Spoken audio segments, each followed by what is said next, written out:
Good afternoon. I'm Fred Childers. We're cutting into your regular programming to update you on the flooding. Let's go live now to Governor John Bel Edwards, who's at the podium and getting ready to speak.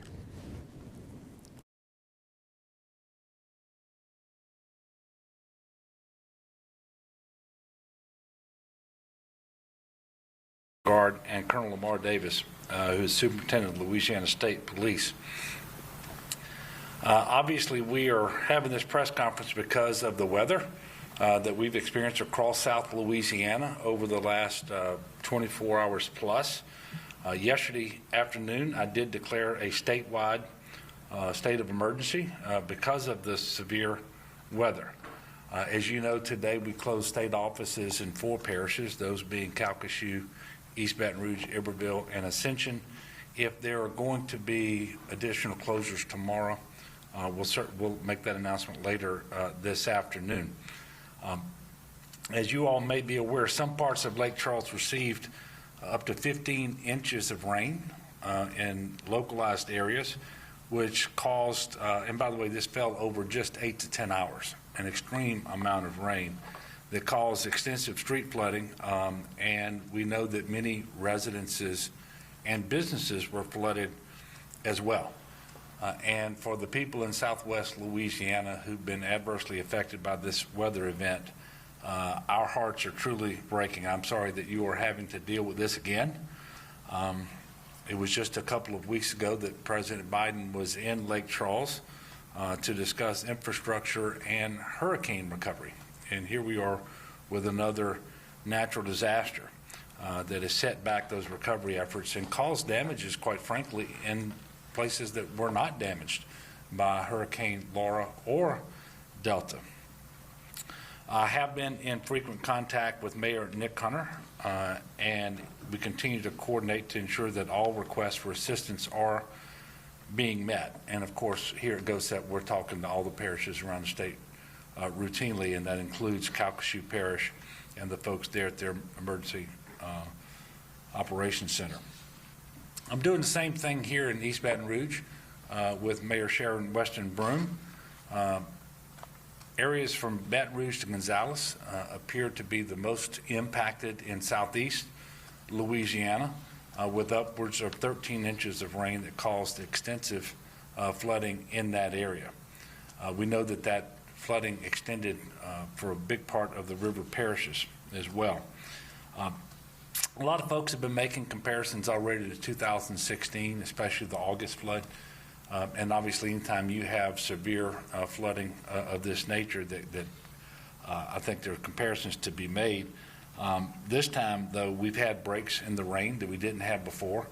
The water and river levels have been able to recede before the next round would roll in. And I think one of the things we're benefiting from this time is that we haven't had a lot of rain up north, and so the rivers and the creeks are able to fall a little faster this time, and the water is not backing up as far, and it is receding more quickly. However, if you're one of the people with water in your home or water in your automobile, then that's of little consolation to you. So this is a very serious weather event, and we're certainly aware of that. And unfortunately, more rain is on the way. We are anticipating additional rainfall tonight and tomorrow morning. The forecasts are very imprecise, and the first people to tell you that are the folks at the National Weather Service and the meteorologists. But we believe there will be more rainfall tonight and tomorrow, and then there should be a break and then an additional round of storms coming into the area on Thursday. But the situation remains fluid. These forecasts cannot be precise, so it is extremely important that everyone pay attention to your local authorities, watch the news, make sure that you're looking at the at the Weather Channel, and then if alerts come across for flash flooding, whether it's a watch or a warning, please make sure that you heed those. While we hope that the worst of this rainfall is behind us, we can't be sure of that. And because the ground is already saturated and the rivers and creeks are high already, it doesn't take as much new rainfall to have a very serious impact with respect to more street flooding and flooding of homes and businesses. Unfortunately, there have been some fatalities, and the investigations are not complete, but this is what we know. There was an incident in West Baton Rouge Parish last night involving a submerged vehicle. It appears that one of those individuals is deceased, another was injured, and yet another is missing. And again, that investigation continues. There's also been reports that we're working to confirm that a body has been found in a flooded vehicle in Baton Rouge on Bluebonnet Boulevard, and obviously that investigation continues as well. And then there are up to 2 additional deaths in Baton Rouge that may be linked to power outages. So altogether, that's 4 deaths, 1 person injured, 1 person missing, and all of that remains under investigation. And we do not have a report from a coroner linking any of the deaths to the flood event, but that may be forthcoming. So with what I just said, that should be a good reminder to everybody to please monitor the situation and then follow all of the guidance that you're giving, whether it's from local officials or from the warnings, the flash flood warnings and watches. And the worst place you can be in a flash flood is in your vehicle on the street. And it is very dangerous, and you should certainly never drive through water if you're not 100% sure that it's safe to do so, especially at night, because the flooded roadway is such that you don't know where the road is and where the ditches are, and the ditches are always going to be deeper, and this is extremely dangerous. And so please stay off the road when these warnings go out, unless it is absolutely necessary for you to get out, and that should be some sort of an emergency. There are currently 10 weather-related road closures in the state. This number is frequently changing, and we've had a break thus far today, and so the situation is improving. Most notably on I-10 between Segan and Highland Road here in East Baton Rouge Parish, it remains closed in both directions because of flooding, although the state police and DOTD are working now to see whether they can open 2 lanes of travel through that stretch. But until that gets open, they're going to be diverting traffic onto US 61, Airline Highway. Please visit 511la.org for real-time information on road closures and road conditions. That's the best place to go.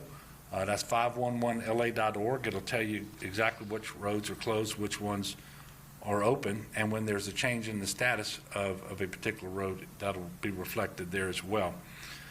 There have been a number of search and rescue missions that have been undertaken in the last 24 hours, and I have the numbers from the state agencies. There are many more than this that have been performed locally, primarily in the Lake Charles and in the Baton Rouge areas.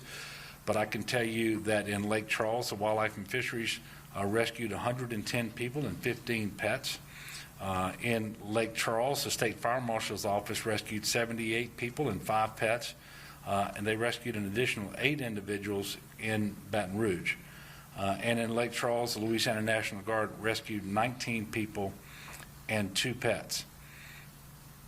When it comes to shelters, we're encouraging everyone to pay attention to your Parish Office of Emergency Preparedness. They will be making announcements. We don't have any state-run shelters, and there were only 2 shelters in operation earlier today, one at Trinity Baptist Church in Lake Charles, and as of about noon today, I think there were 120 or so individuals there. That shelter was depopulating. We'll see what the situation is later today. And then here in Baton Rouge, the mayor set up shelter at the airport for individuals, and there were about 30 individuals there. But as far as sheltering operations, those are all going to be locally run, and so we encourage people to make sure that you're following the guidance of your local officials. As of noon today, the Public Service Commission reported 10,430 outages, and that was down from 25,000 outages at 6 a.m. So power restoration is happening relatively quickly. If you are without power, however, and you plan on using a generator, please make sure that you do so safely. I'll remind you that we had a number of fatalities after the hurricanes last year when individuals used generators. They did so too close to their home or maybe under their home in a crawl space or in a garage or under a vent or a window. Please make sure that you don't do those things and get the generator at least 20 feet from your house in a well-ventilated area. And then if you're going to change the fuel or refill it, make sure that it cools off completely before you do that. Finally, with hurricane season approaching and beginning in just a couple of weeks on June 1st, it is a reminder to everyone to please get a game plan. You can go to getagameplan.org. You will see that number one on the list is to get your COVID vaccine. That's part of getting a game plan, so that if you have to leave and be sheltered, either in a congregant sheltering, a non-congregant sheltering, or move in with a relative or a friend or anything like that, that it's safe for all of you to do that. So please go to getagameplan.org. Let's make sure that everyone gets vaccinated, and that's the best way to start hurricane season. Speaking of COVID, today we did report 494 new COVID cases, and there are currently 299 individuals in the hospital across the state of Louisiana. And very sadly, we are reporting 11 additional deaths over the last 24 hours. As of today, we are at 10,500 even in the number of people who've died from COVID-19 since the start of the pandemic here in Louisiana. And I know that people don't necessarily want to think about COVID or vaccinations when your house is being flooded or you're worried that more rain is coming and so forth, but it is extremely important that we do that. 29.5% of our population is fully vaccinated, and that's a decent number. That's a lot of shots, but that means that 70% are not fully vaccinated, and so that means we have a lot of work to do. If you need to get information about where to get vaccinated in Louisiana, visit covidvaccine.la.gov, or you can call 1-855-453-0774. Again, please continue to monitor your local news and follow the advice of local officials. Not sure yet when the next press conference will be. I know we're scheduled to have one on Thursday. That was the regularly scheduled press conference. You see these individuals that I called out here today, so if you have a question that you want to direct to one of them, you may do so at this time, and I'll take your questions as well. Yes, sir. Governor, I just want to make it so far 4 deaths, 4 total deaths. Is that what number missing? Well, first of all, none of this has been confirmed by a coroner as being caused by the rain event, the floods. However, at this time, there are investigations into 4 deaths. There's 1 injury and 1 person missing. That's correct. Yes, sir. Is there high water equipment or anything deployed? Yeah. Yeah, there certainly is, and by the way, it's all over the state, and I'll let General Waddell come up and tell you how his forces are arrayed. I did authorize him yesterday to go to 250. Yes, sir. In terms of the number of National Guardsmen activated for this particular incident. Overnight, I think he pulled the trigger on 114 of those individuals. Of course, that could have changed since your briefing this morning, but go ahead. Yes, sir. That strength number will continue to go up over the next 12 to 24 hours in terms of the overall forces that we have.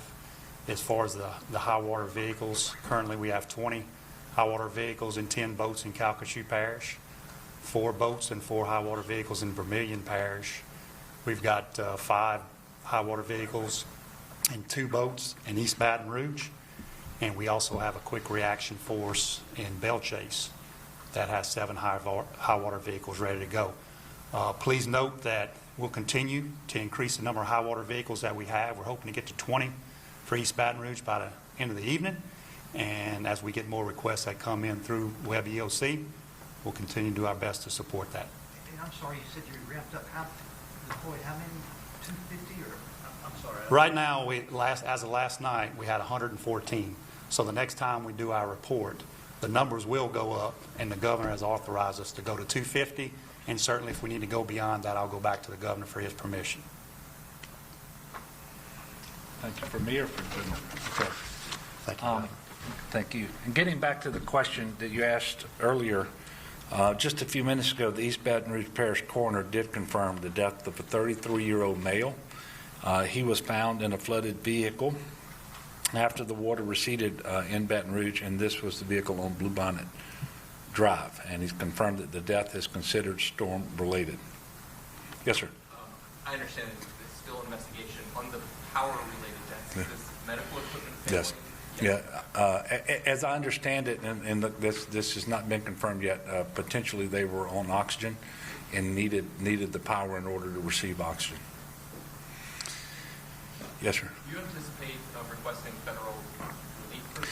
Or? Yeah, well, we're continuing to put the numbers together in terms of how much individual assistance might be necessary. The public assistance has been relatively limited thus far. And there's really not a lot of public assistance that's required that we can't provide for ourselves. And the first thing you have to state in that request for a federal declaration is that the disaster is such that you don't have the personnel or the equipment necessary to fully respond. At this point, we don't think that's going to be the case on the public assistance side. We are putting information out to the parishes so that individuals can go online and tell us about their damages to their homes. And the individual assistance may be a different story altogether. And so we're going to be putting that together over the next several days. And quite frankly, the event isn't over because we have more rain coming today and tonight, and then again tomorrow, and through Thursday. So we have to be very careful about that.